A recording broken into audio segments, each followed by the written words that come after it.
Okay, tonight I figured I'd start the show with a little story. About the second time I did mushrooms. Oh, Jesus. No, it's a good story because it was such a great fucking day. I went to Central Park with my girlfriend at the time, who was now my wife. Somebody had some mushrooms. I took the mushrooms, and man, I was fucked up. I was just in a profoundly altered state. We were in Central Park. It was a beautiful day. There was a bunch of like old white German people playing softball. And they took a group picture with their softball team, and I got in the picture. It's out there somewhere. I go to Central Park South. I had a bunch of cash on me. I got in a fucking horse and buggy. I gave the guy what must have been $1,500. I said, take me around until this wears off. I was 22. I rode this fucking horse and buggy all the way from Central Park South with my girlfriend that's now my wife, hoofs clopping.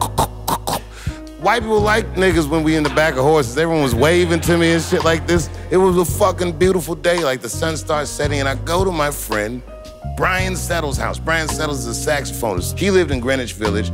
I had one of them early cell phones.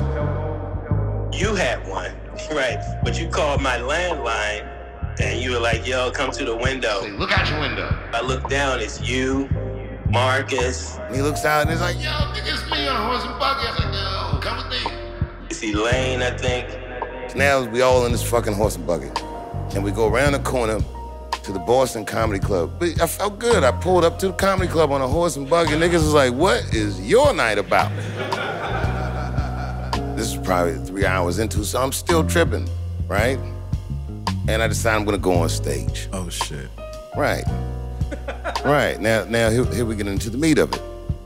Walk on stage is something that we do all the time, every all the night. time. Well, now, but now remember, Kweli, I'd never done this before.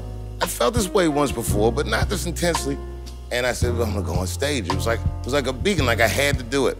I get on stage, and I look at the crowd, and I realized for the first time what it is that I actually do for a living. I was off-put that everyone was just looking at me.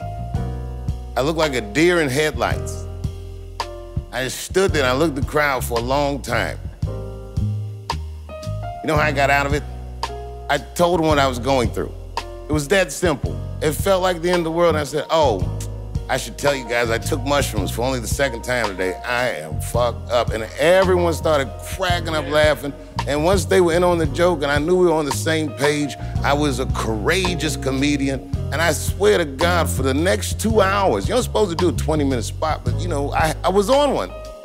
I was the funniest man alive as far as I was concerned for just 2 hours. Whew.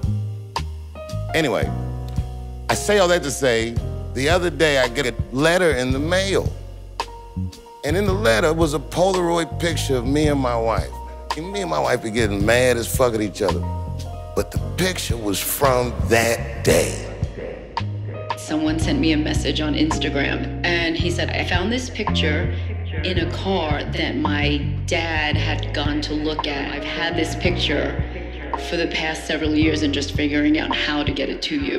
And he found me on Instagram, he mailed it to me, and it was this picture of that day, and it's us in Central Park. I'm wearing sunglasses. We were young, but we looked young.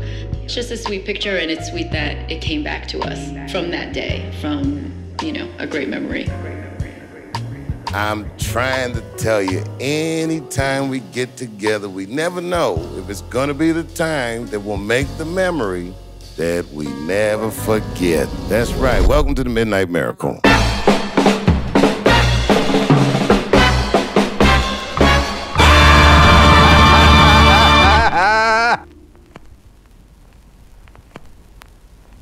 What's happening? Am I interrupting? I'm late as fuck. What's happening, y'all? Well, we're just wrapping the show up, nigga. What you doing?